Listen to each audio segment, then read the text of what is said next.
Le son, il n'y a pas de son.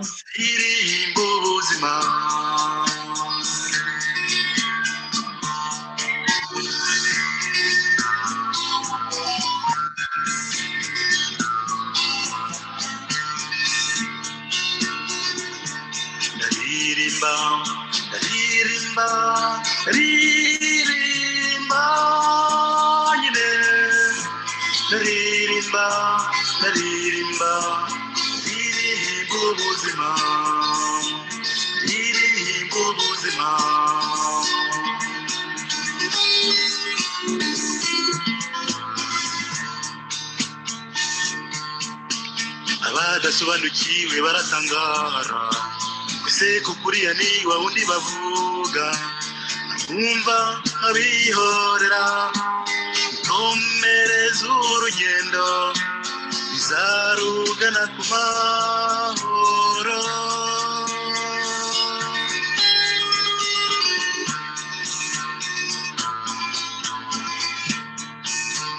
ese buriya bo ni igihe cyo guhimba ese buriya koko abikora ryari kuririmba ntibigira igihe kandi ntacyo byica ku buzima no ku yindi mirimo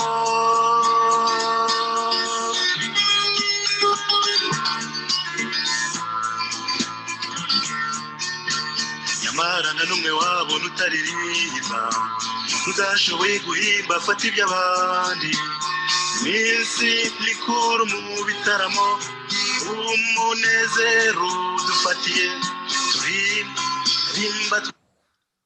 Merci beaucoup à Masabo Nyangezi pour cette chanson. Ça nous rappelle de bons moments. Ça nous rappelle notre histoire. Ce soir, je suis avec, ce ne sont pas des invités, comme je vous l'ai dit la fois passée, je suis avec des personnes que je respecte beaucoup, qui vont nous parler des choses qui se passent au Rwanda, qui vont nous parler de notre histoire. Je vais les laisser dans quelques minutes se présenter à vous.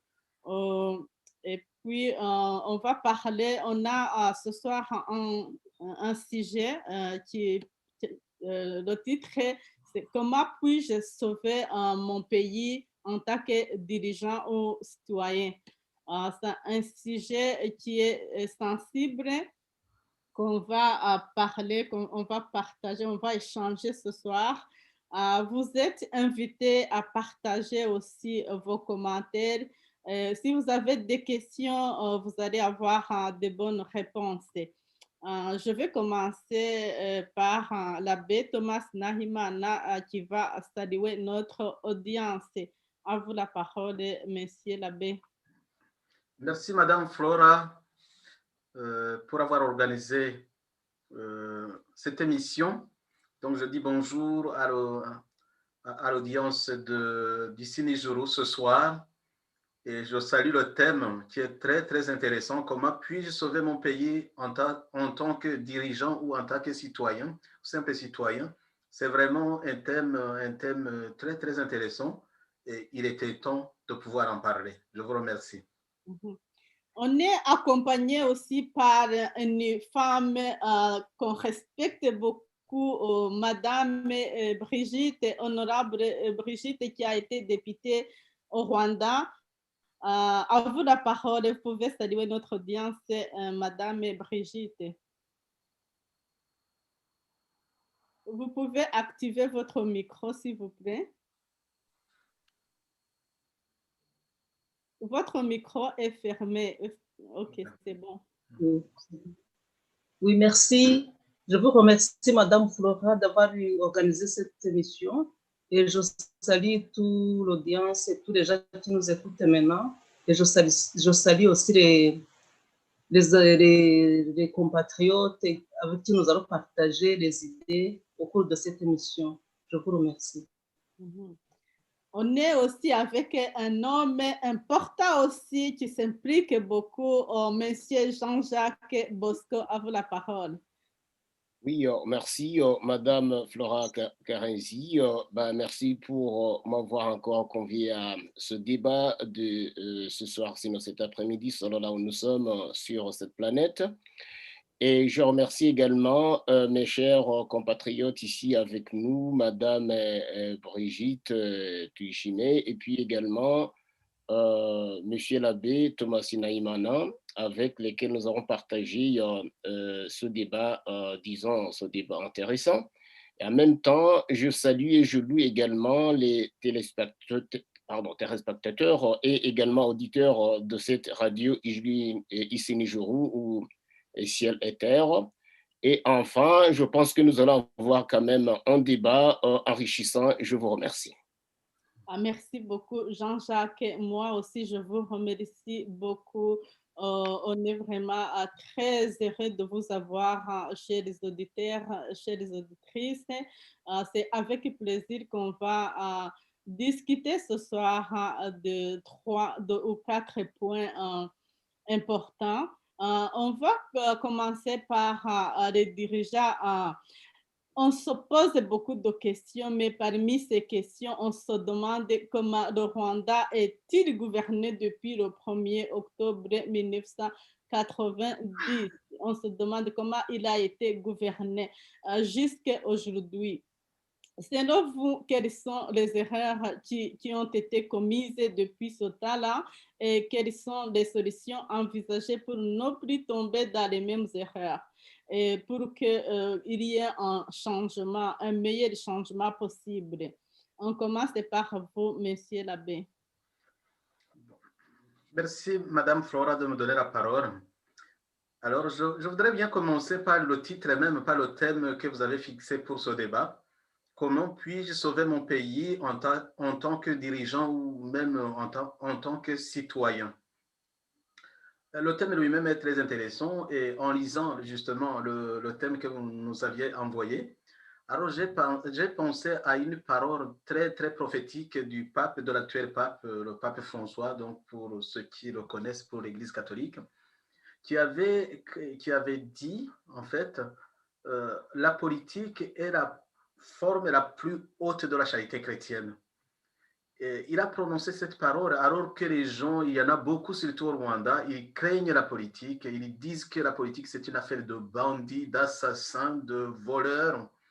Et ils fuient cet espace, ils fuient ce domaine. Ils n'ont pas confiance en l'efficacité de la politique et en fait, ils se trompent. Et c'est peut-être là la première des erreurs, puisque vous avez parlé d'erreurs, qui fait que notre pays est très mal dirigé. Alors, la question que vous nous posez réellement concerne la façon dont le Rwanda a été gouverné depuis 1994 jusqu'à aujourd'hui. Quelles sont les erreurs? Quels sont les espoirs? En essayant de résumer ou de paraphraser ce que vous nous avez dit. Exactement. Oui. Et en pensant à cette question, comment le Rwanda a été gouverné, j'ai pensé toujours, j'ai revu mes copies quand on faisait de la philo politique, et j'ai pensé à un auteur qui s'appelle Montesquieu, qui a écrit un livre de l'esprit des lois. Et il y a une partie qui m'a le plus intéressé, c'est vraiment là où il parlait des régimes politiques. Et là, d'après lui, il existe 3 régimes politiques, et à chaque fois, il décrit le régime et énonce son principe, c'est-à-dire le fuel qui fait rouler son moteur. Donc, l'essentiel, ce qu'il faut comprendre en tout cas, pour comprendre le fonctionnement d'un pays ou le fonctionnement des régimes. Pour lui, donc, il existe trois régimes. Et il y a la monarchie, il y a la tyrannie et il y a la démocratie, donc un régime monarchique. Pour lui, le régime, pourquoi un régime monarchique peut fonctionner ou sur quoi ces régimes ont fonctionné pendant plusieurs années? Ce qui compte pour la monarchie, c'est l'honneur. L'honneur, c'est-à-dire quand vous avez un roi, à tout souverain, tout honneur. Je ne sais plus si c'est comme ça qu'on dit, mais de toute façon, il faut de l'honneur pour vivre dans une monarchie. Guhakwa neza. Donc, il faut savoir être humble dans un système monarchique, mais l'honneur, c'est quelque chose d'assez positif, c'est-à-dire vous êtes loyal par rapport au chef, par rapport aux dirigeants, et si vous êtes loyal, là, vous pouvez vivre, vous pouvez peut-être prospérer aussi, mais si vous n'êtes pas Si vous n'êtes pas loyal, si vous trahissez, vous mourrez absolument, vous êtes assassiné. C'est Kugoma, Kugoma. Quand vous devenez Umugome, ou bien on vous exile, ou bien on vous assassine. Mais ce que je voulais insister sur l'honneur. Donc, quand c'est une monarchie et que vous êtes loyal, vous pouvez espérer vivre et prospérer.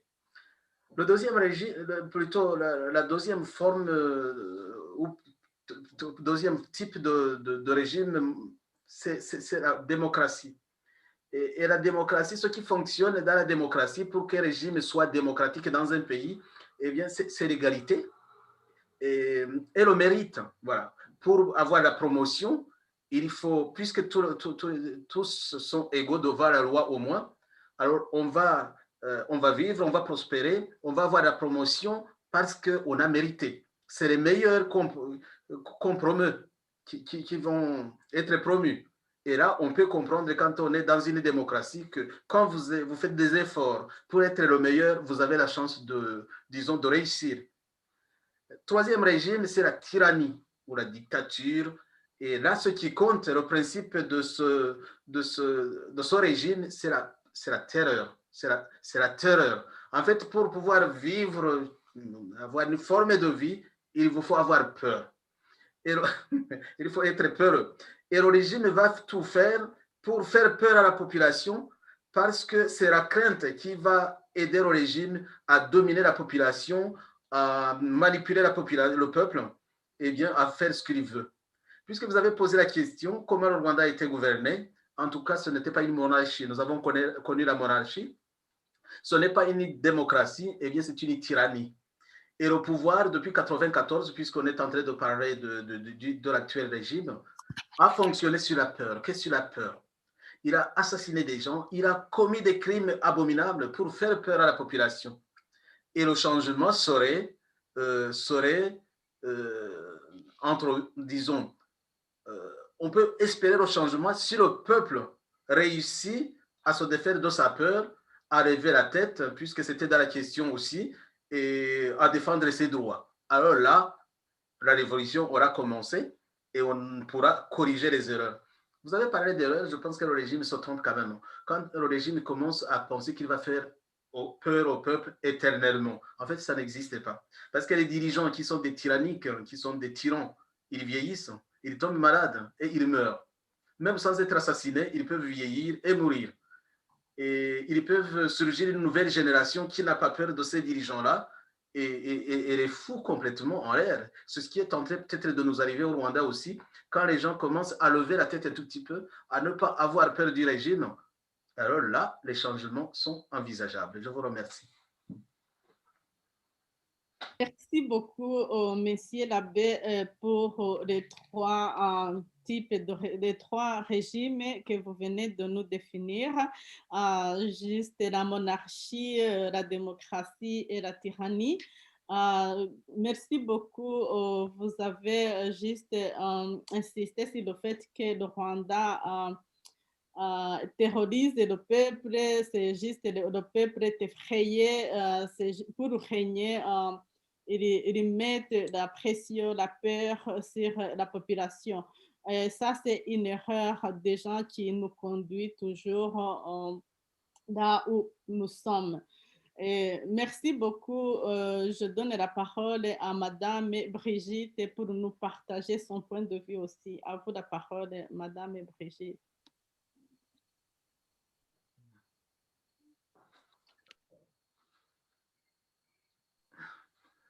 Votre micro est fermé. Activez votre micro, s'il vous plaît. Oh, c'est bon. Vous allez m'excuser, je ne suis pas habituée. En fait, vous nous avez parlé de comment on était gouverné en 1990 jusqu'à aujourd'hui. Moi, je dirais que de 1990 jusqu'à aujourd'hui, en 1990, on était dans un régime d'un parti politique. On était tous dans un même parti. Mais ce régime-là, tel que les institutions étaient construites, à notre temps, moi, je voyais que c'était des partis, c'était les institutions travaillaient normalement et on n'arrivait pas à fouiller au fond des problèmes pour voir qu'on avait assez de soucis pour être attaqué en 1990. Et quand la guerre a éclaté, le pays était pris de panique et il y a eu quelques changements, mais les changements, on ne voyait pas vraiment parce qu'à ce moment-là, moi, j'étais à l'université de Nyakinama, mais on a fait une année blanche. Dans cette année blanche, j'ai repris l'enseignement, j'enseignais à l'école primaire, mais je ne voyais pas vraiment de problème. Il y avait des Tutsis, on travaillait des Tutsis. Notre directeur était Tutsi, mais il n'y avait pas de souci. On avait continué à travailler comme d'habitude jusqu'en 94. Depuis 94, depuis qu'on est parti, qu'on a quitté le Rwanda pour aller au Congo, retour nous a montré une très grande différence avec. Donc, j'ai remarqué une très grande différence entre le régime de 90 en 94 et de 94 jusqu'à aujourd'hui. Jusqu'à aujourd'hui, comme l'abbé Naïmana vient de le dire, nous sommes obligés tyrannie, des dictateurs, des gens qui organisent tout et qui se montrent. Ces gens se montrent déjà.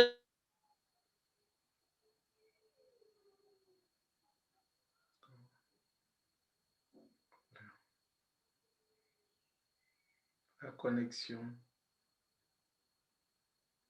Il y a un problème de connexion. Vous allez nous excuser. Madame Brigitte, est-ce que vous nous entendez? Je pense que non. On va passer la parole à Monsieur Jean-Jacques pendant que on va attendre un peu. Peut-être des problèmes vont se résoudre tantôt. Mais en attendant, à vous la parole, Monsieur Jean-Jacques Bosco. Oui, encore là. Maintenant, ça va? Oui. Maintenant, on vous entend.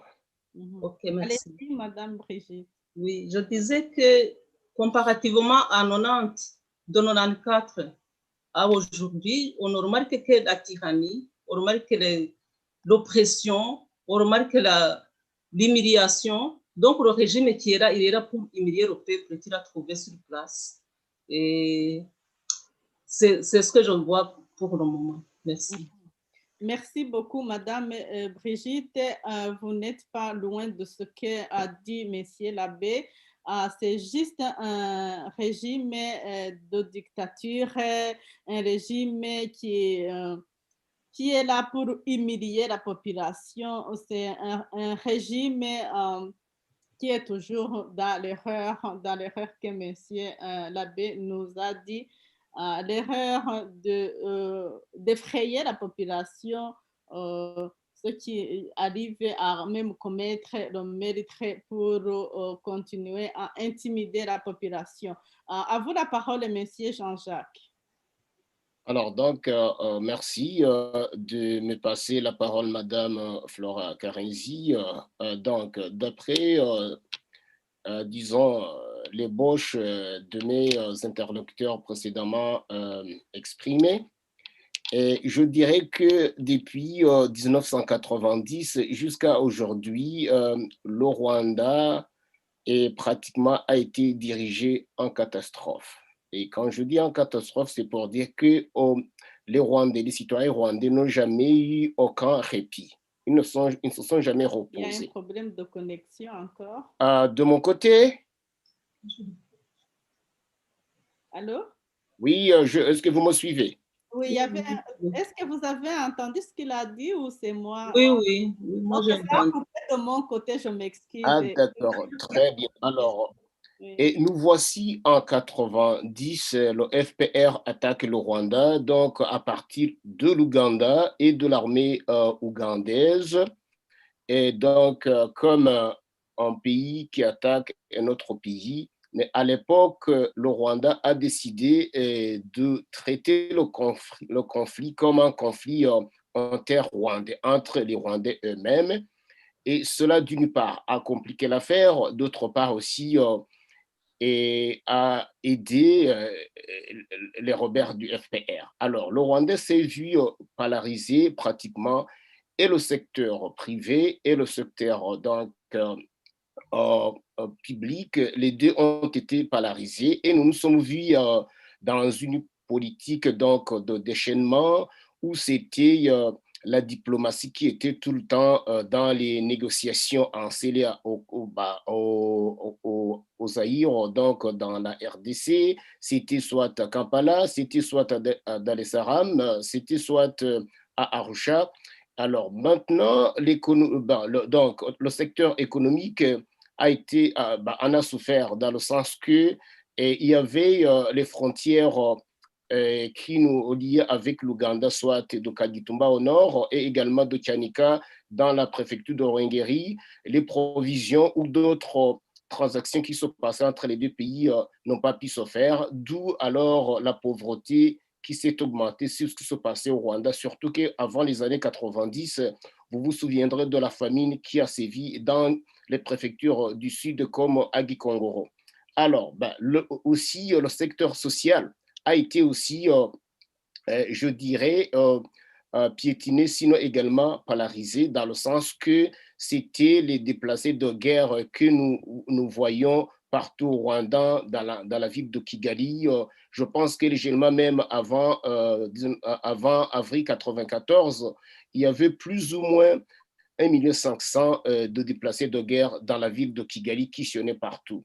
Et puis, nous nous voyons également du côté culturel, où le tissu de la composante rwandaise, à savoir les Hutus, les Tutsis et les Twa, donc se déchaîner dans la méfiance et également dans l'animosité. Vous vous souviendrez donc des théories qui se passaient à Byumba et à Rwengeri de la part de l'agresseur FPR.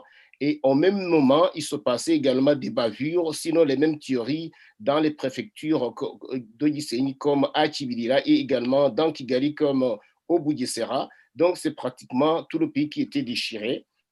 Alors, aussi, quand nous parlons du pouvoir, à l'époque, c'était le pouvoir monopartite, à savoir seulement le parti politique MRND qui gouvernait. Et bon, ce que je qualifie d'ailleurs comme une dictature peut-être faible. Mais maintenant, nous rentrons donc des dates d'après avril 94 où le FPR prend le pouvoir au Rwanda, Kigali. Là, ça devient encore ce que nous pouvons appeler une désolation. Et comme donc M. l'abbé vient de le dire, ce n'était plus maintenant une dictature, c'est plutôt une tyrannie, où le régime actuel, depuis 94, dirige le Rwanda avec, je dirais, pratiquement une main de fer, Iron Fist, pour dire que les Rwandais, non seulement ils ne peuvent pas donc bouger, ils n'ont aucun droit donc de s'exprimer, mais également c'est comme ils sont dans un gouvernement militarisé où tout le monde espionne tout le monde, où pratiquement l'enfant espionne son père, sa mère, et simplement donc au solde donc, de la tyrannie qui se vit maintenant. Alors, comme je le disais tout à l'heure, depuis 90 jusqu'à nos jours, le Rwanda a été gouverné en catastrophe et les Rwandais vraiment vivent une misère et une désolation totale. Alors, quand vous me posez la question peut-être de mettre mes avis et mes souhaits donc en rapport avec le changement, et je dirais que les gens qui cherchent le changement doivent penser d'abord à amener ou à apporter un changement inclusif, où tout le monde se voit comme l'enfant du pays, le fils du pays, et partager la chose publique de l'État. Et également, le changement doit être basé sur l'alternance politique, au mandat de 2 ans seulement, sans institutionnaliser la monarchie consort. À l'alternance. Et puis, autre changement que je vois au Rwanda pour les gens qui sommes ou qui sont en train de chercher le changement ou de stimuler le changement, c'est pratiquement donc un changement basé sur la charte des droits de l'homme, comme nous le voyons ici en Occident, par exemple au Canada. Alors, si je n'éterniserai pas la parole, je dirais que c'est pratiquement mon portrait de comment le Rwanda a été dirigé depuis 90 jusqu'à nos jours. Je vous remercie, Madame la journaliste. Merci beaucoup, Jean-Jacques Bosco.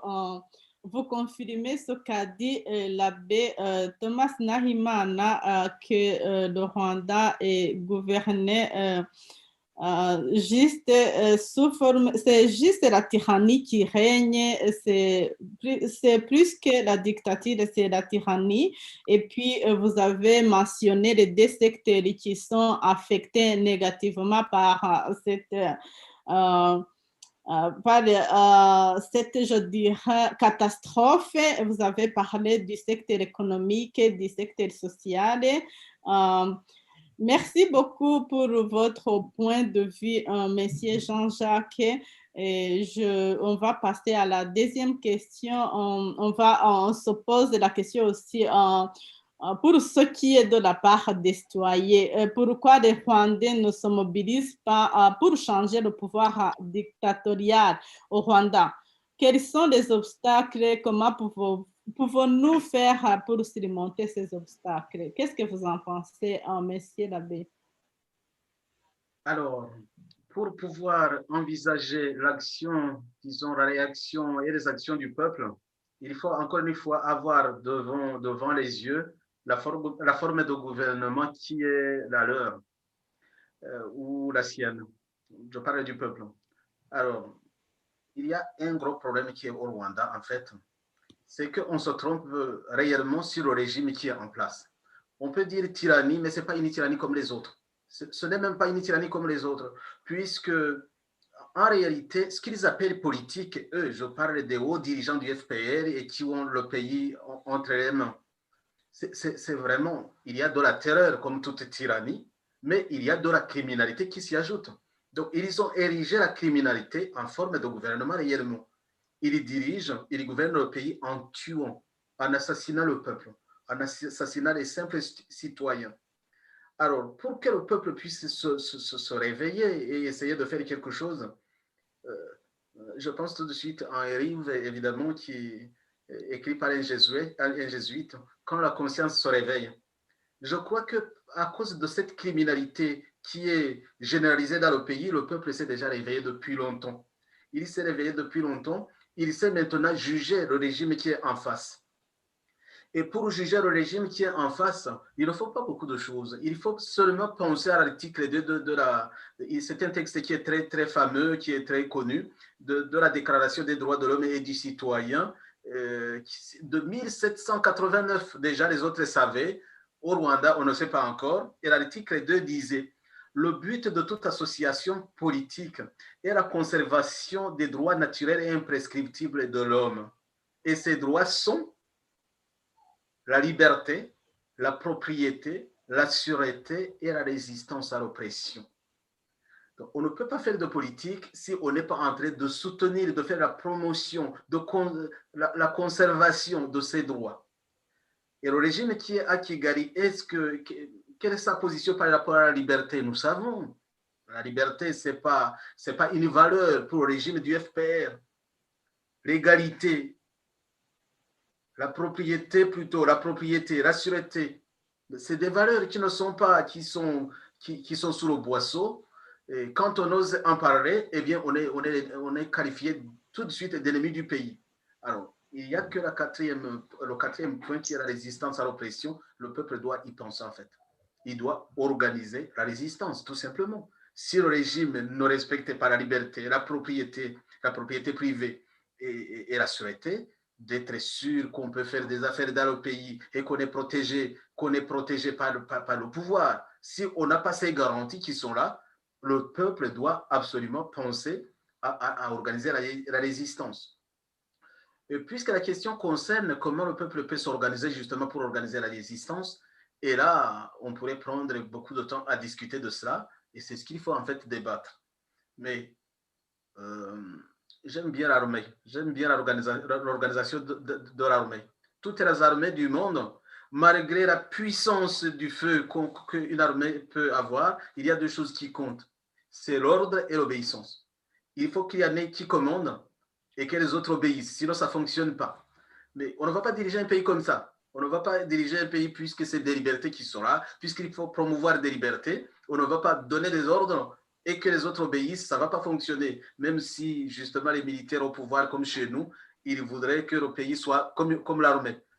Il y en a qui commandent, les autres ne doivent pas réfléchir, ils doivent exécuter. Ce n'est pas ça.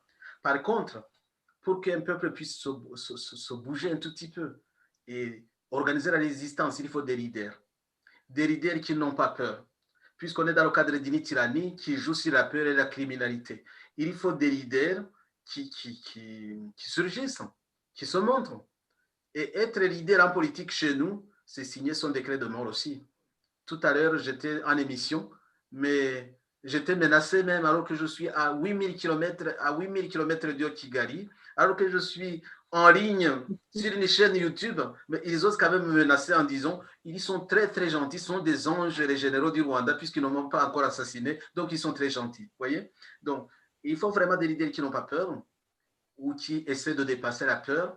Et puis, il faut que le peuple essaie de comprendre la situation difficile où elle est et essaie de soutenir ses leaders. Sans leader politique et sans le soutien du peuple, on ne pourra pas s'en sortir. Donc, un pouvoir tyrannique peut rester plusieurs années s'il n'est pas combattu. Je vous remercie. Merci beaucoup, Monsieur l'abbé. Vous avez mentionné qu'il faut organiser une résistance, sinon on ne peut pas y arriver. Pour organiser la résistance, il faut des leaders. Vous êtes un bon leader que nous avons suivi et vous avez aussi sacrifié votre vie. Tout le monde le voit, vous avez des attaques de partout, mais continuez, on va y arriver un jour. Monsieur Jean-Jacques, vous aviez mentionné que tout le monde espionne tout le monde au Rwanda. Qu'est-ce que vous en pensez sur un autre deuxième point? Qu'est-ce que vous en pensez si tout le monde espionne tout le monde? Qu'est-ce que vous pensez que les citoyens doivent faire pour juste se mobiliser pour changer le pouvoir dictatorial? Qu'est-ce que vous en pensez? À vous la parole. Oui, merci encore une fois à Madame qui dirige ce débat. Eh ben, je ne pense pas que vraiment je m'inscrirai dans la thématique donc, qui est lointaine de celle de M. l'abbé, parce que donc, comme il disait tout à l'heure, c'est pratiquement et la résistance du peuple qui doit compter, dans ce sens que, quelle que soit la manière, le peuple doit résister. Et tant bien que dans le bonheur et dans le malheur. Alors, ce que nous voyons au Rwanda depuis 90, c'est pratiquement, donc, je le disais tout à l'heure, donc, catastrophique et sans précédent. Et alors, si vous voyez un peuple qui a donc été humilié, un peuple et qui est tué donc à chaque seconde, un peuple dont les leaders qui émergent sont pratiquement écrasés comme des mouches, ben, ce qu'il faut faire là-bas, c'est dire, écoutez, hier c'était lui, demain c'est moi, le lendemain ce sera donc mon voisin, alors il faut résister. Peut-être moi je lancerai ce que j'appelle donc la blâme aux soi-disant intellectuels de tous bords, qu'ils soient Tutsi ou Tutwa, ou même citoyens du monde, mais d'origine rwandaise, qui se voient donc indifférents alors qu'ils voient que donc la dictature féroce de l'autre côté est donc est sans précédent. Alors moi, je suis en train de marteler qu'il faut que donc le peuple résiste. Et comment est-ce que, quels sont les outils de la résistance? C'est beaucoup plus que les gens en parlent, c'est beaucoup plus que les gens dénoncent les méfaits, et certainement que même cette armée, un jour, se distancera donc, de cette dictature pour peut-être en faire une poussière. Et ben, encore une fois, moi, j'encourage nos intellectuels, les gens qui peuvent avoir l'espace donc de parler, de faire avancer leurs idées et à l'endroit donc de cette dictature, de cette tyrannie du Rwanda, pour que plus ou moins donc l'international, qui soi-disant ignore ce qui se passe au Rwanda, soit cette fois-ci donc fouetté par les cris de ce qu'ils le peuvent. C'est surtout donc l'opposition en exil, c'est surtout même l'opposition interne. Et alors, je suis persuadé que donc avec cette résistance, le jour J viendra. Donc, ben, je pense que je n'irai pas très loin. Et sinon, je peux encore me répéter, mais pratiquement, c'est la résistance. Et je suis en train d'appuyer le concept, sinon donc le vocable de M. l'abbé Thomas Naïmana. Je vous remercie quand même d'avoir posé la question, madame. Merci beaucoup de revenir sur ce que l'abbé a souligné. Juste, il faut qu'il y ait une résistance. Si vous avez vu ce qui s'est passé, c'est à Ramagana, là où la population s'est mobilisée pour protéger le journaliste Tchouma. À Hassani, vous avez vu que vraiment ça a été un beau succès. Ça a été, en tout cas, on les félicite. Ces gens-là, ça a été vraiment quelque chose de très positif. Je pense que si tout le monde pouvait faire la même chose, ça peut vraiment diminuer le nombre de gens qui sont tués au Rwanda. Je vous donne la parole, Madame Brigitte. Vous pouvez aussi ajouter votre point de vue, s'il vous plaît.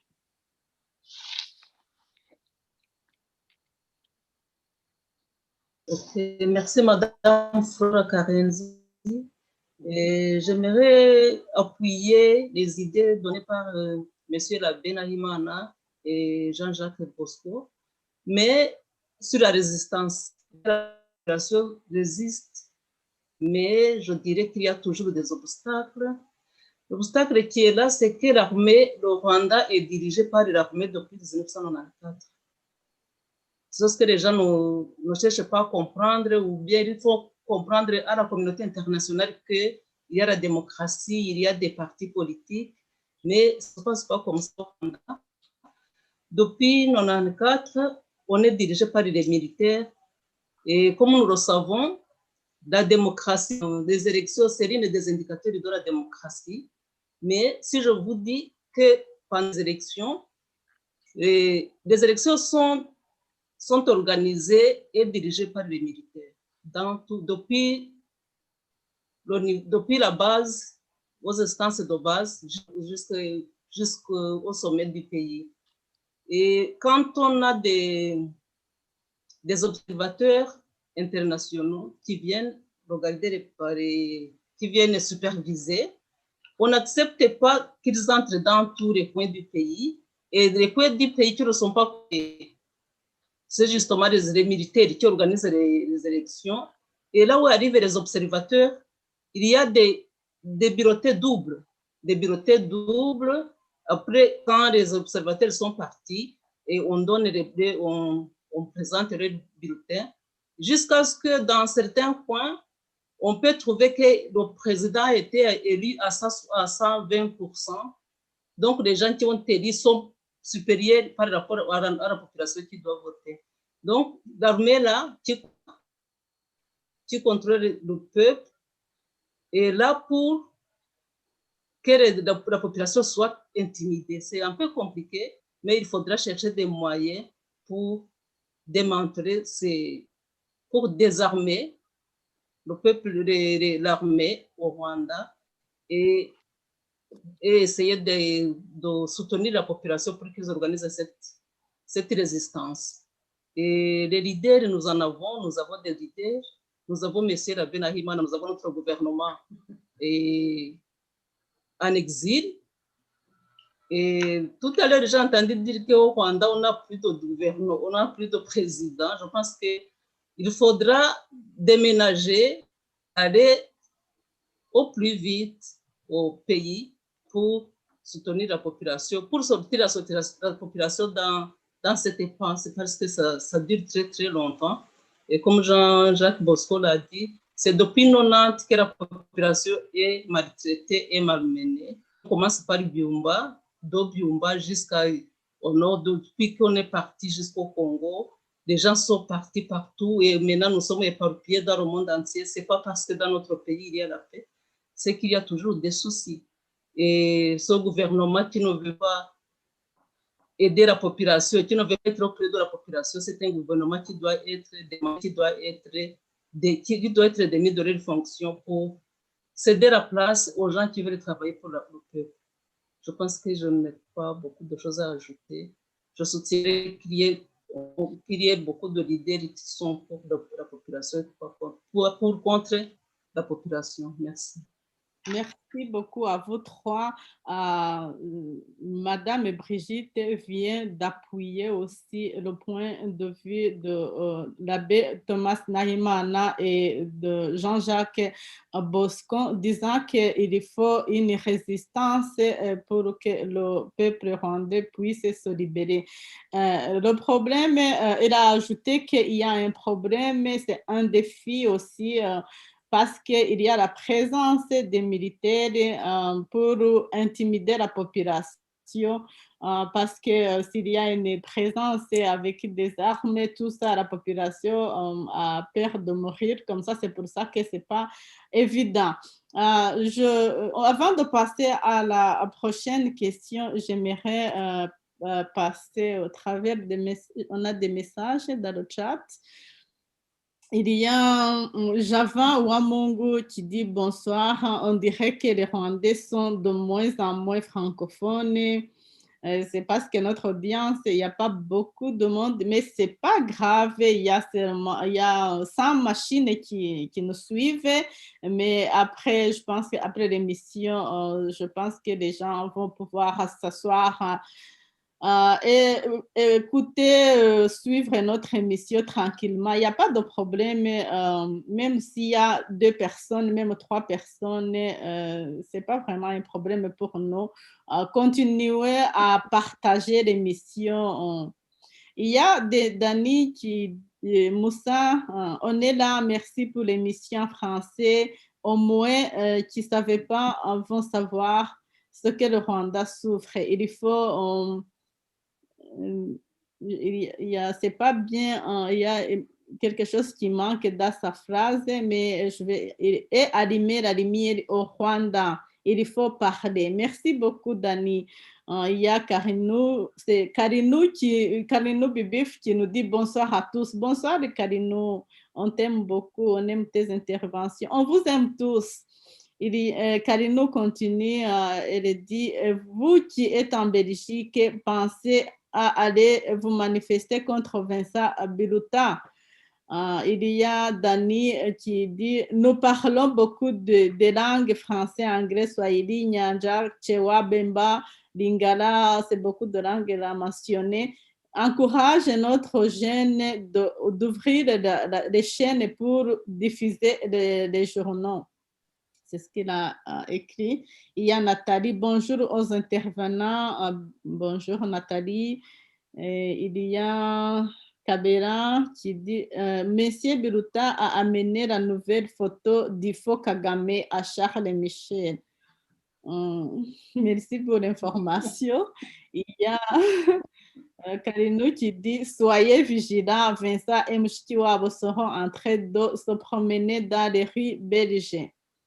Il y a Jeanne qui dit honnêtement, je me pose pleinement des questions sur l'avenir du Rwanda, si le régime ne change pas maintenant. Il y a Issa, nos problèmes prennent racine depuis la féodalité, coup d'État de Ruchonshu. C'est là où certains Rwandais ont commencé à fuir vers les pays limitrophes. Merci beaucoup pour l'information. Il y a Kabera qui dit Rwanda, ce beau pays que le FPR a transformé en cauchemar.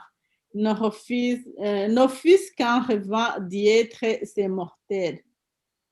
Il y a Jean-Van qui dit courage Brigitte Tuishime, la digne fille de son père, Ngaruye Thomas. Le très populaire député de ma région d'origine, Dieu est son âme. C'est un message adressé à notre honorable Brigitte. Il y a Karinou qui dit, mesdames, messieurs, ça fait près de 30 ans que le régime sanguinaire, le FPL massacre ou participe activement au massacre contre les Rwandais et les Congolais. Alors, que faire pratiquement? C'est une question que Karinou adresse à vous. Vous allez répondre. Et puis, il y a... Oui, Karinou encore qui dit, dans ma question précédente, je voudrais précisément demander quelles sont les marges de manœuvre, quelles sont des actions concrètes à faire pour déstabiliser ce régime tyrannique.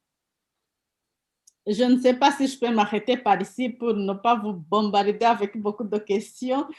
Peut-être que je passe la parole à Monsieur l'abbé pour qu'il puisse répondre à certaines questions posées. Et puis, on va continuer petit à petit. Allez-y, Monsieur l'abbé, à vous la parole. Alors, pour répondre aux questions, je dis merci déjà aux réactions des internautes qui sont en train de suivre le débat et qui contribuent à donner leurs idées. Là, je n'ai pas saisi toutes les questions, mais j'en ai saisi les deux dernières. Quelle est la marge de manœuvre qu'on a pour pouvoir déstabiliser ce régime qui a depuis 30 ans, pratiquement? Et quelles sont les actions concrètes? Alors, moi, je me dis que peu importe les années qu'un régime tyrannique passe au pouvoir, le peuple a toujours sa marge de manœuvre. Parce qu'il suffit seulement de comprendre comment ça fonctionne. Quand le peuple se réveille et qu'il prend ses responsabilités, tout peut basculer en une semaine, en un mois ou plus. Ce qui n'a pas été possible pendant 30 ans, 50 ans, peut se réaliser seulement en une semaine. Il suffit seulement que le peuple prenne conscience et prenne ses responsabilités avec des leaders qui savent comment faire. La révolution est toujours possible. Donc, il n'y a pas de crainte à avoir par rapport à la marge de manœuvre. Le peuple est toujours le plus fort, peu importe les armes, peu importe la puissance de feu que peut avoir une armée d'un dictateur. Quant aux actions concrètes, je ne sais pas si on peut les détailler là. Les actions concrètes, moi je dirais seulement que la première chose à faire, c'est de pouvoir s'organiser. C'est de pouvoir organiser l'existence. Et comme je le disais tout à l'heure, il faut pouvoir produire des leaders, quelques leaders, les leaders qui s'organisent et qui essaient de sensibiliser le peuple. Et là, quand j'arrive sur la sensibilisation, je peux vous dire vraiment que les leaders rwandais, ils n'ont pas à se crever la tête pour sensibiliser le peuple est déjà sensibilisé.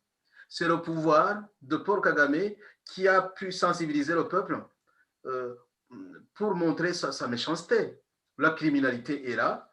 Je pense que le peuple est déjà éveillé.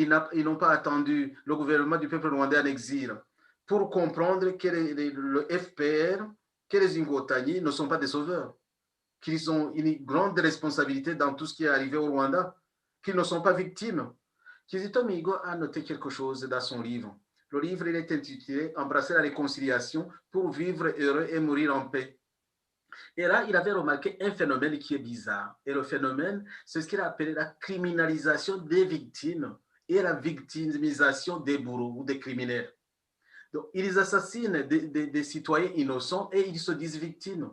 Pour assassiner Kizito Mihigo, Paul Kagame va dire que Kizito risquait de l'assassiner avec son orgue, avec sa musique. Là. Il pouvait l'assassiner. Et tous les citoyens innocents qui sont assassinés, eh bien, ils sont tout de suite criminalisés avant même d'avoir pu passer devant un juge. Et là, c'est le comble de l'ironie, tout simplement.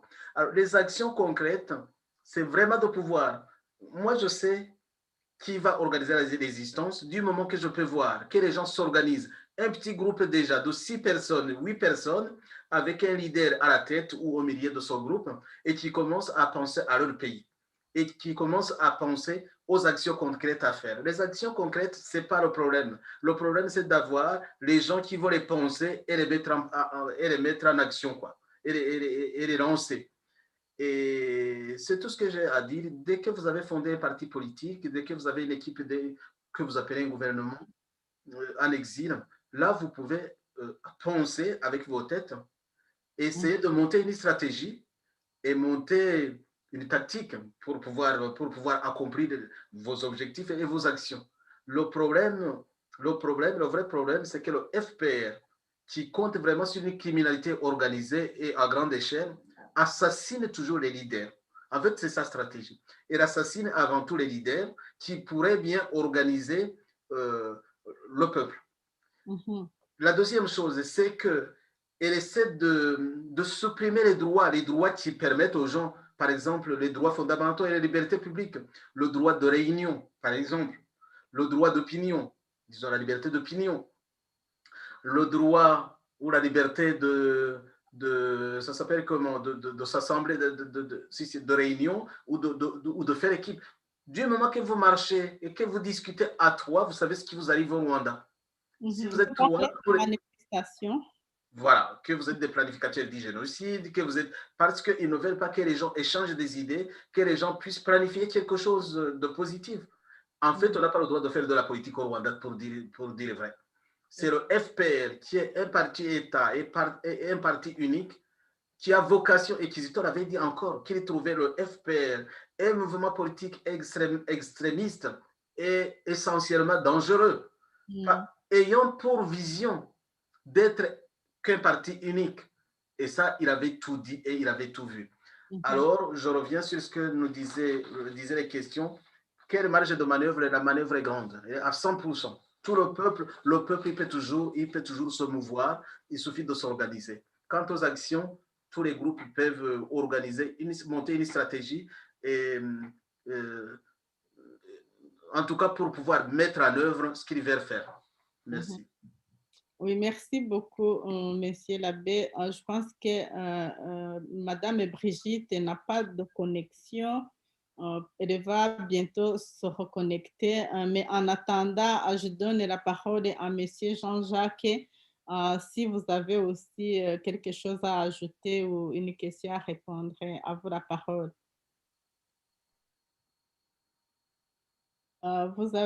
Merci de désactiver. Merci, Madame Flora Carenzi. J'étais sur le mode silencieux. Comme donc Monsieur l'abbé vient de le dire, et même répondre à la question de savoir et quelles sont les actions concrètes à envisager. Moi, je pense que les actions sont déjà en cours. Il y a d'abord la dénonciation donc de ce régime sanguinaire, comme un des intervenants sur le net l'a mentionné, et il faut dénoncer les méfaits de ce régime sanguinaire. Et puis, de deux, je pense qu'il y a ce que nous appelons les signes avant-coureurs, ou donc les signes qui nous montrent que pratiquement le changement est à l'horizon, à savoir l'union du peuple rwandais. Avant, le FPR avait ce que nous appelons un fonds de commerce qu'il vendait partout et aux citoyens du pays, Hutu et Tutsi, qui s'appelle donc le génocide des Tutsis, et en incriminant pratiquement tous les Hutus. Maintenant, ce n'est plus le cas. La vérité a été donc mise au clair. Ça ne s'est pas passé comme ça. Alors ça, je pense que c'est déjà une arme forte. Quand un peuple identifie son ennemi, qui est le pouvoir, je pense que le reste va de soi. C'est comme ça que je formulerai ma tentative de réponse à l'endroit des actions concrètes. Et je pense que donc c'est honnêtement assez clair et je pense que je dois brandir la personne qui a posé la question pour nous aider à exercer nos jugements. Je vous remercie. Merci beaucoup, Jean-Jacques. J'espère que Karino a trouvé sa réponse. Avant de passer la parole à Madame Brigitte, j'aimerais lire encore quelques messages. Il y a Issa Zedi qui dit le FPR bénéficie et a bénéficié le soutien des mêmes responsables qui sont derrière de ceux qui ont perpétré le génocide arménien. Il y a Odetta qui vous salue. Merci beaucoup, Odetta. Bonjour à toi aussi. Il y a Jean qui dit, le nommé Narejo ne vous suit jusqu'ici. C'est la honte pour les Inoramayodi. Il y a Kabera qui dit, le peuple rwandais et congolais devraient se mettre ensemble pour réclamer justice. Il y en a marre de ces sanguinaires. Il y a Karinou qui dit une autre question, que faire pour dénoncer publiquement haut et fort tous ces soutiens étrangers? Par ces soutiens, je parle des grandes institutions, à savoir l'Union européenne et les Macron. Il y a Good Citizen qui dit, chers politiciens, pensez-vous que faire de la politique virtuelle peut apporter les solutions à la détresse et aux souffrances que le régime sanguinaire du FPR fait subir à sa population? Rentrez, s'il vous plaît. C'est Good Citizen. Je pense, si vous vous rappelez bien, l'abbé Thomas Naïman a voulu rentrer et vous vous rappelez ce qui s'est passé. Je pense que si vous ne le saviez pas, je vous informe qu'il a tenté d'aller au Rwanda et le gouvernement rwandais ne voulait pas qu'il aille chez lui. C'est ridicule. Il y a Karino igifaransa kirakamye. Ok, Karino, il y a Issa, d'où actuellement, avec l'appui de Kigali par les grandes puissances, le terrain de manœuvre est limité pour les opposants. Il y a Kabera qui dit Macron, dit Sarkozy, rien ne peut aider les Rwandais, il faut chercher ailleurs. Odette, vraiment, la population rwandaise a été longtemps opprimée. Il est temps qu'elle résiste à cette tyrannie qui a duré depuis 1990. On en a assez. C'est vrai, on en a assez. Il y a Issa qui dit la seule possibilité actuellement, c'est la sensibilisation du peuple sur les droits, non, sur ses droits, afin qu'il puisse se défendre coûte que coûte. D'accord avec toi, Issa. Je donne la parole à Madame Brigitte pour ajouter quelque chose. Et puis, si vous avez Jean-Jacques ou Abbé Thomas Naïman, si vous avez quelque chose à ajouter avant de passer à la prochaine question, je vais vous donner 2 minutes. À vous la parole, Madame Brigitte. Oui, merci. Merci, Madame Karenzi. Je voudrais remercier tous les gens qui nous suivent et qui nous donnent des idées et qui donnent leurs contributions. C'est comme ça qu'on va lutter contre ce régime dictatorial. Si on se met ensemble, si nous nous mobilisons pour dénoncer tout ce qui se fait au Rwanda, si nous nous mobilisons pour dénoncer la part de la communauté internationale, tout finira par être éclaté et tous les Rwandais finiront par retrouver la paix dans leur pays. Et je voudrais remercier plus précisément à Jean Java Ouamungu pour le soutien qu'il m'a donné.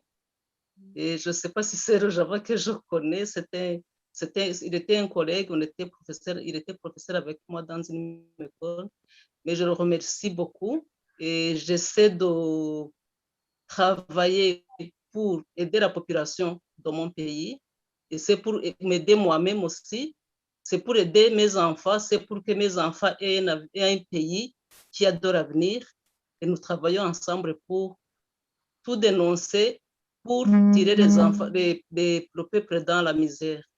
Je pense que les réponses, ce n'est pas vraiment évident. Pratiquement et concrètement, c'est un peu difficile.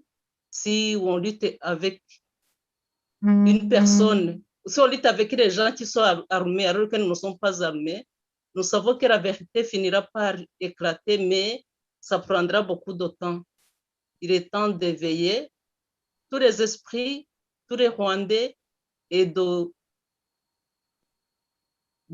surtout dénoncer les autorités qui contribuent à ces faits qui font déprimer la population rwandaise. Je vous remercie. Merci beaucoup, Madame Brigitte. Si vous n'avez rien à ajouter, Monsieur l'abbé et Jean-Jacques, je peux passer à la prochaine question. Et quel message vous pouvez donner aux citoyens rwandais à propos de la souffrance, de la misère et de l'injustice qui leur sont faites volontairement par les propres dirigeants et qui sont supposés d'assurer leur protection? C'est quoi? Quel message vous pouvez donner? À vous la parole, Monsieur l'abbé. Alors, je voudrais rebondir sur la dernière question concernant, pour répondre à celle-ci, donc concernant la marge de manœuvre. De dire que la marge de manœuvre est très limitée, c'est vrai si on considère que la situation de fait. Mais il ne faut pas oublier quelque chose de très, très important, c'est que la liberté, vous vous rappelez les quatre valeurs, la liberté est très, très chère. Donc, la liberté ne s'acquiert jamais sur un plateau d'argent. On doit se battre pour. Donc, si les gens attendent que le FPR soit très démocratique et que le FPR distribue les droits et les libertés comme ça gratuitement, eh bien, ce serait se tromper, vu la nature de ce régime, qui est plus que dictatorial, plutôt tyrannique. Donc, il faut se battre pour. Donc, on ne va pas déprimer parce que l'espace politique est complètement hermétiquement fermé, on ne va pas déprimer, mais on va se battre pour son ouverture, évidemment. Et là, je pense tout de suite au livre. Au livre, c'est une dissertation d'un jeune homme qui n'avait même pas 18 ans en ce moment-là, Étienne de la Boétie, Discours de la servitude volontaire. Les gens deviennent des serviteurs, des esclaves parce qu'ils n'ont pas voulu, mais parce qu'ils l'ont accepté. Donc, si le régime tente de faire du peuple rwandais des serviteurs, ou plutôt des serviteurs, c'est très positif, ou plutôt des esclaves, et que cela fait 27 ans que ça marche, c'est parce que nous l'avons accepté. Nous n'avons rien fait pour lutter contre cette situation, ou bien il n'y en a pas beaucoup qui se sont organisés pour lutter et organiser la résistance, disons. Il y en a qui ont essayé, qui ont été assassinés, c'est sûr, on les connaît, mais donc on ne s'est pas suffisamment levé pour lutter contre cette tyrannie. Je ne me rappelle plus de cet auteur-là en tout cas dans le cadre de la théologie de libération. Parce qu'il y a des gens qui fuient le champ de bataille, qui fuient le combat et qui se réfugient dans la prière en disant, de toute façon, le Seigneur, il va trouver des solutions, il va chasser ces dictateurs et ces assassins. Ça ne fonctionne pas comme ça. Le Seigneur, certainement, il intervient pour son peuple. Le Seigneur, il soutient son peuple. Mais c'est le peuple qui doit travailler. Le Seigneur n'a pas d'autre bras, n'a pas d'autre tête que les nôtres. C'est nous qui lui prêtons cela. Et là, il nous bénit et nous envoie sur le champ de bataille pour la liberté. La liberté des enfants de Dieu. Nous devons nous battre pour. Donc, ce que je voudrais bien dire au peuple rwandais, c'est qu'il est plus que temps qu'ils comprennent leur pouvoir. Parce que le secret est là. Qu'ils comprennent leur vrai pouvoir. Si les dictateurs restent en place, si les tyrans restent en place, c'est que nous ne faisons rien pour les chasser. Mais du moment qu'on aura une conscience suffisamment réveillée et qu'on aura compris une image que j'aime bien, je ne sais pas, cette image, je ne sais pas comment montrer cette image. Le peuple ne comprend pas toujours son vrai pouvoir. Vous regardez, le tyran, il est là.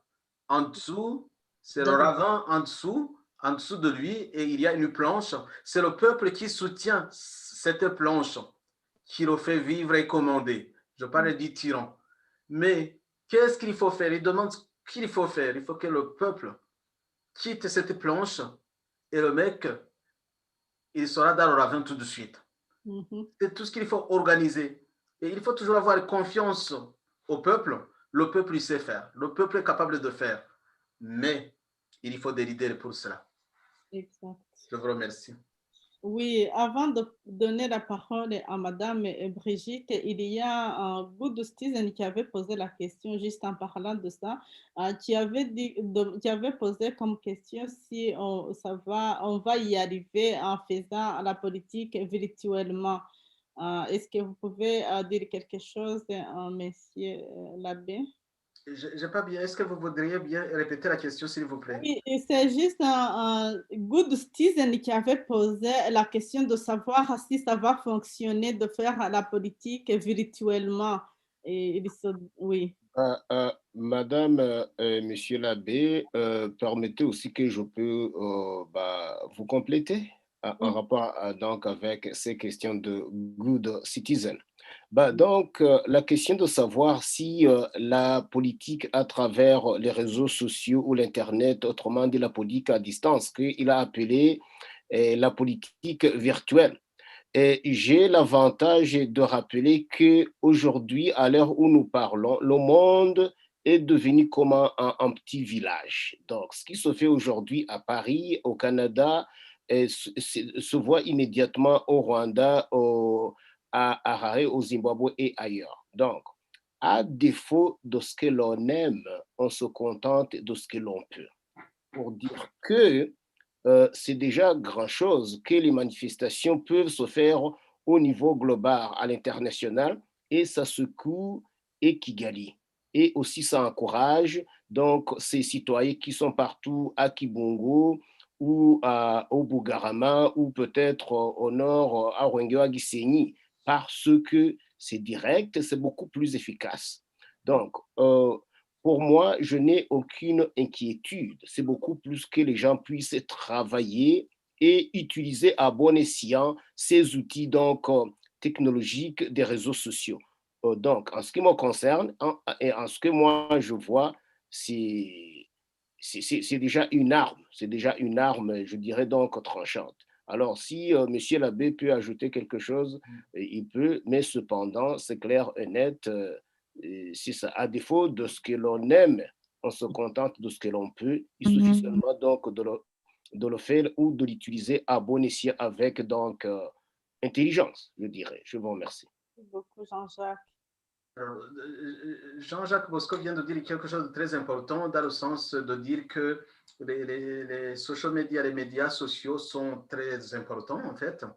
Et là, je remercie Good Citizen d'avoir posé la question en parlant de la politique virtuelle, mais avec une note péjorative, si j'ose dire. C'est comme si c'était quelque chose qui n'est pas très sérieux ou qui est très limité. En fait, on se trompe. On se trompe en disant que la façon d'utiliser les social media, les médias sociaux, ce n'est même pas un pis-aller.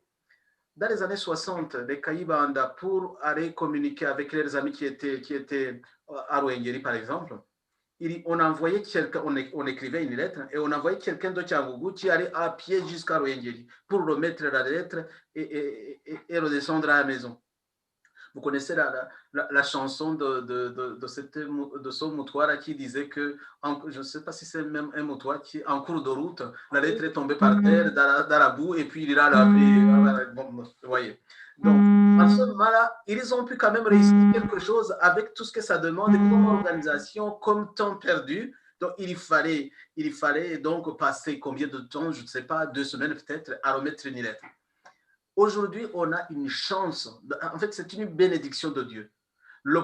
Vous imaginez comment, dans les années 94, moi j'étais à Tchangougou, c'est la première fois que j'ai vu un téléphone portable. Et la personne qui était en train de nous expliquer, il était le premier à l'avoir à Tchangougou, que ça va être pour tout le monde. Nous, on n'en croyait pas nos oreilles. Un téléphone sans fil, une boîte comme ça. Il a même appelé quelqu'un, je ne sais pas, qui était à Kigali. Pour nous, c'était un miracle. Une boîte comme ça, en 94, et on pouvait appeler à Kigali. C'était une nouveauté énorme. Le téléphone coûtait cher et tout le monde n'avait pas de téléphone. Donc, une question de communication, on ne peut pas faire de politique sans communication. Alors, le fait d'avoir les social media, les médias sociaux, c'est une bénédiction du ciel parce que, comme disait Jean-Jacques Bosco, le monde est devenu tout petit. Là, nous sommes à Issinijuru TV. Vous êtes au Canada, madame. Jean Bosco est au Canada. Madame Brigitte est en Belgique. Moi, je suis en France et nous sommes ensemble. Et n'imaginez pas que nous soyons les seuls. Il y en a qui sont à Kigali et qui nous suivent en direct. En 2017, en 2016, j'ai tenté d'aller à Kigali. Imaginez s'ils avaient respecté mes droits qu'ils m'avaient acceptés à Kigali et qu'après, ils auraient pu me museler. Vous voyez, il y a des hommes politiques qui sont à Kigali qui ne font pas ce qu'ils veulent, qui ne font pas des meetings comme moi je peux les faire d'ici. Et que les Rwandais, même ma grand-mère qui est morte évidemment, dans son lit, il peut suivre exactement ce que nous sommes en train de dire. Voilà de la politique. Donc, ce n'est pas de la politique virtuelle, c'est de la politique réelle. L'essentiel est que les leaders puissent émettre des messages, qu'on puisse échanger des idées, qu'on puisse s'organiser. Eh bien, attendez le résultat, il ne se fera pas attendre. C'est sûr. Donc, politique virtuelle péjorative n'existe pas. Les gens qui le disent, ils se trompent. Et j'ai vu la réaction des gens de Kigali qui commencent à venir sur nos médias pour nous répondre, pour nous attaquer. Mais je les encourage même à venir. Je les encourage à venir débattre et pas venir nous injurier seulement. Ils disent que nous sommes excessifs dans les mots, dans nos discours. C'est peut-être vrai, mais qu'ils viennent, ils vont nous tempérer. En discutant avec eux, en débattant avec eux, on va avoir un discours plus tempéré et puis on va pouvoir évoluer, c'est sûr. Mais les sociomédias, dites à mon ami, à notre ami Good Citizen que c'est une chance, c'est une bénédiction. Je lui donne un conseil, même s'il n'est pas marié, eh bien d'aller sur Facebook. Il va peut-être trouver une copine qui sera demain. Sa femme, c'est comme ça, c'est les lieux de rencontre que nous avons actuellement. Celui qui ne sait pas, d'ailleurs, c'est toute la différence entre la nouvelle génération et l'ancienne génération. La génération qui ne sait pas faire fonctionner les sociaux médias, il est en décalage. On ne peut plus faire de politique sans savoir manipuler ses armes, comme disait Jean-Jacques Bosco. Emmanuel Macron, il s'est fait élire sans parti politique sur les social media. Donald Trump, il s'est fait élire comme président sur les social media et il a gouverné par Twitter. Et c'est la première fois qu'on voyait ça. Évidemment, je ne sais pas si ce sont des exemples à donner, mais c'est une arme très, très puissante. Kigali est là, qui avait mesuré tout le monde, qui ne permettait à personne de parler, est là pour comprendre ce que je suis en train de dire. Merci. Oui, je pense que le gouvernement du Rwanda, la seule chose positive qu'il a fait actuellement, qu'il regrette, je pense, c'est d'avoir mis en place ou avoir promis la technologie, parce que je pense que pour le moment, les gens qui utilisent la technologie, qui utilisent les médias sociaux, je pense que c'est un problème, mais c'est un défi pour le Rwanda qui veut cacher les choses et qui veut tuer et cacher. Et ce n'est plus possible avec les médias sociaux, avec toute la technologie. Je ne sais pas ce qu'il va faire, mais je pense que c'est trop tard aussi. Je vous passe la parole, Madame Brigitte, pour donner des conseils aux citoyens rwandais. Qu'est-ce que vous pouvez dire à ces citoyens qui vivent dans la misère, qui vivent dans la souffrance causée par les dirigeants qui... Pardon, Madame Karine, je pense que je ne vous... Est-ce que vous m'entendez pas? Maintenant, vous m'entendez bien? Je ne sais pas si c'est de votre part ou si c'est... Est-ce que les autres, vous m'entendez? Oui, moi, je vous entends très bien. Je ne vous entends pas bien. Non. Maintenant, vous m'entendez bien? En ce qui me concerne, je pense qu'il y a un problème de connexion. Certainement, hein, pour elle. Oui, il y a un problème de connexion. Mais on va lui demander de répondre aux deux questions en même temps. Avant, je vais passer à la dernière question. On est proche de la fin. Est-ce que vous nous entendez maintenant, Madame Brigitte? Oui, elle est partie. Ah, ok. Maintenant, vous m'entendez? Oui, je vous entends très bien. Est-ce que vous m'entendez? Non, il y a un problème de connexion. La dernière question était de savoir si vous avez un message à donner aux dirigeants, à ces mauvais dirigeants que nous avons. Je donne la parole à Monsieur l'abbé. Est-ce que vous nous entendez maintenant, Brigitte? Là, oui, maintenant je vous entends. Ah, ok. Est-ce que vous avez entendu la question? Vous pouvez la répéter, je crois que... Je demandais si vous aviez un message à donner aux citoyens rwandais qui sont dans la souffrance, dans la misère causée par les autorités qui étaient supposées de les protéger. C'est quoi? Qu'est-ce que vous aimeriez dire à ces citoyens? Tout ce que j'aimerais dire à ces citoyens, c'est je leur dirais que je compatis avec la misère, dans la misère où ils se trouvent, je compatis. Et j'aimerais demander aux le message principal, je voudrais le donner aux dirigeants. Aux dirigeants, ça va être la prochaine question, mais vous pouvez Ah, ok, y aller. ok. C'est juste que j'ai un message de compassion et bon, je pense à tout ce que je peux faire pour que j'aide à ce que la population sorte de la misère. Oui, vous pouvez commencer avec la dernière question aussi. Si vous avez un message aux dirigeants, allez-y, Madame et Brigitte. Moi, pour les dirigeants, je voudrais dire qu'ils devraient se désolidariser avec les dictateurs ou bien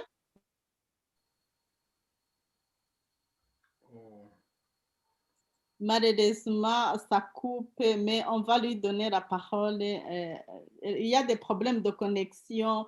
On vous demande de nous excuser. Ça nous arrive souvent. Oui. Avec les militaires, avec les gens qui sont venus pour tuer le peuple au lieu de venir pour sauver le peuple. On n'a pas entendu le début de votre message, Madame Brigitte. Ça avait coupé. Est-ce que vous pouvez répéter, s'il vous plaît? Le message principal que je donnerai aux dirigeants, c'est de leur demander de se désolidariser avec les dictateurs.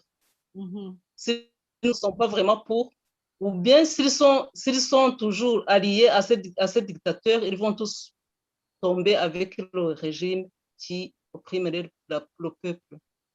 Ah, ok. Merci beaucoup, Madame Brigitte. Monsieur Jean-Jacques, quel message donneriez-vous aux autorités? À vous la parole. Merci encore une fois, Madame qui dirige ce débat.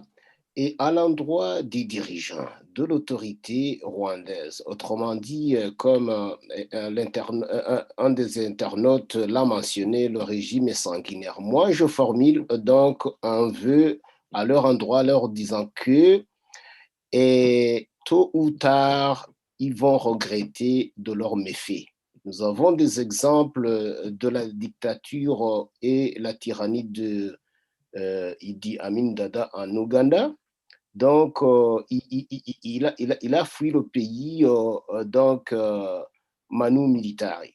Nous avons également l'ancien dictateur éthiopien, à la personne de Mengistu Haile Mariam. Lui, il avait même l'arsenal de 700 000 armées.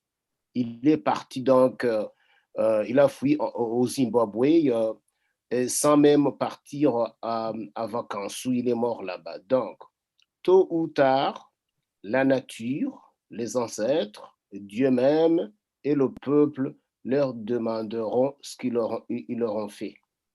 C'est vraiment désolant de voir des gens qui ont passé 30 ans en exil, qui ne puissent pas penser que donc l'exil est douloureux et donc la mort, ce n'est pas une chose et inventé, et donc, autrement dit, tyranniser ou effrayer le peuple jusqu'à tuer, à les tuer comme des mouches. Je ne pense pas que ça va durer longtemps. Tôt ou tard, tout s'effondrera. C'est cela que je dirais à l'endroit de l'autorité actuelle de Kigali. Je vous remercie.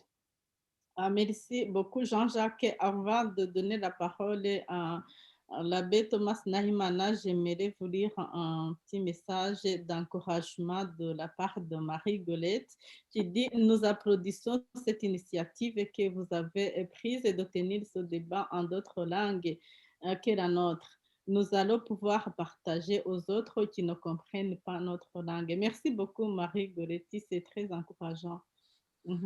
Et on peut dire aussi à Javan qui avait répondu à Good Citizen, il a dit Good Citizen, que peut faire le Burundi, pays encore en isolement diplomatique? Je pense que c'est une question, c'est une suite de conversations. Là, je ne peux pas savoir c'était quoi la question de départ. Je vous donne la parole, monsieur l'abbé. On est à la fin de notre émission. Je peux donner la parole pour donner un message aux dirigeants. On vous la parole. Alors, j'ai un très court message à donner aux dirigeants du Rwanda. Très court parce que c'est en 2 points. La première chose, c'est qu'il est peut-être le temps qu'ils fassent très attention et qu'ils prennent soin de leur santé mentale. Parce que le pouvoir absolu corrompt absolument. Ils sont corrompus. Le pouvoir rend fou. Ils peuvent être fous et se croire, disons, en bonne santé, alors que ce n'est pas vrai. Au vu des assassinats et des exactions qui sont commises depuis 27 ans, ces gens-là, ils sont corrompus, ils le savent, mais ils sont peut-être fous aussi. C'est pour ça, et c'est le deuxième point, que je les invite à être réalistes et raisonnables. S'ils n'aiment pas les enfants du peuple qu'ils assassinent, sur qui ils tirent à bout portant, qu'ils pensent au moins à leurs enfants maintenant. Ils sont, en 94, ils étaient tous jeunes. Ils étaient sans famille, ils étaient sans ménage, ils n'étaient pas engagés. Aujourd'hui, la plupart, ils ont des familles, ils ont des enfants qui sont grands maintenant, qui s'engagent dans la vie. Ils devraient pouvoir penser au moins à leur avenir. Je dis cela parce que la fin est proche. L'atmosphère de fin de règne se fait sentir. Cela fait 27 ans déjà qu'ils sont au pouvoir. Ils ne pourront pas aller au-delà de 30 ans. Ce n'est pas possible. Ce n'est pas possible. Puisque le pouvoir, il meurt sous leurs pieds. Ils sont entre leurs mains. Leur régime ne peut plus continuer parce que le peuple se réveille. C'est tout ce que j'avais à dire. Ils n'ont qu'à être réalistes ou raisonnables, ou sinon, comme dit Jean-Jacques Bosco, nous connaissons la fin de tous les dictateurs de la région, que ce soit en Afrique ou ailleurs. Eh bien, il y a 2 jours seulement, nous avons vu la fin du marchal, du dernier marchal de l'Afrique. Il a la tête, je ne sais pas, je ne vais pas décrire ça, mais ils ont vu le président du Tchad, comment il est mort. On ne va pas revenir sur le président, le marchal Mobutu. On ne va pas revenir sur Saddam Hussein ou Kadhafi ou les autres. Pourquoi ne pas être raisonnable et penser à ses enfants? Voilà, c'est tout ce que j'avais à dire, qu'ils deviennent réalistes et raisonnables, qu'ils ouvrent l'espace politique et que maintenant le peuple rwandais et les enfants du Rwanda puissent aussi s'organiser et profiter de leurs droits dont ils ont été privés depuis 27 ans maintenant. Voilà, c'est tout ce que nous avons à faire. S'ils ouvrent, on a même des propositions concrètes. On a des propositions concrètes puisque nous savons, par exemple, que le président Paul Kagame n'est plus à mesure de continuer à exercer cette fonction, qu'il est mort, qu'il soit malade, comme disent certains, mais de toute façon, il n'est plus capable d'exercer cette fonction. C'est une opportunité. C'est une opportunité insigne. Il suffit seulement de respecter la Constitution qu'il a lui-même signée, de permettre au président de l'Assemblée nationale actuellement de lui donner 90 jours pour organiser de nouvelles élections et à lui aussi d'en profiter pour ouvrir l'espace politique, négocier avec l'opposition pour mettre en place un gouvernement de transition de 18 mois, comme on le fait au Tchad. On réclame depuis un gouvernement de 18 ou 24 mois et pour déboucher à des élections plus démocratiques et le problème est résolu. Ils auront assuré à leur descendance un avenir plus pacifique. Ils ont encore les moyens de le faire. Ils ont encore une marge de manœuvre. Mais s'ils continuent d'être fous comme ils le sont actuellement, eh bien, ils seront responsables aussi de leur fin tragique. Je vous remercie. Merci beaucoup. Merci à vous tous. Je ne sais pas comment vous remercier. Franchement, du fond de mon cœur, merci beaucoup pour votre temps. Ce n'est pas parce que vous n'aviez pas autre chose à faire, des caritos à soulever, comme on le disent nos chères autorités, pour nous humilier. En fait, merci beaucoup. C'est vraiment je ne sais pas donner la valeur à tout ce que vous faites. C'est d'une grande importance, c'est d'une grande valeur tout ce que vous faites pour juste contribuer à la vraie unité et réconciliation du peuple rwandais. On est à la fin de notre émission. On vous remercie, chers auditeurs, chères auditrices. On est très, très chanceux de vous avoir. Je pense qu'il y aura un autre sujet le vendredi prochain. Vos suggestions sont les bienvenues. Si vous voulez nous proposer un sujet, un thème, on sera vraiment très, très heureux de débattre sur le thème proposé. Merci beaucoup. Je pense qu'on va se voir tantôt. À vous tous. Merci beaucoup. Ok. Merci, Je mets la bonsoir. chanson pour clôturer notre émission. Il n'y avait pas de son avant. Je vais mettre la chanson de Masabo Nyangezi juste pour terminer notre émission.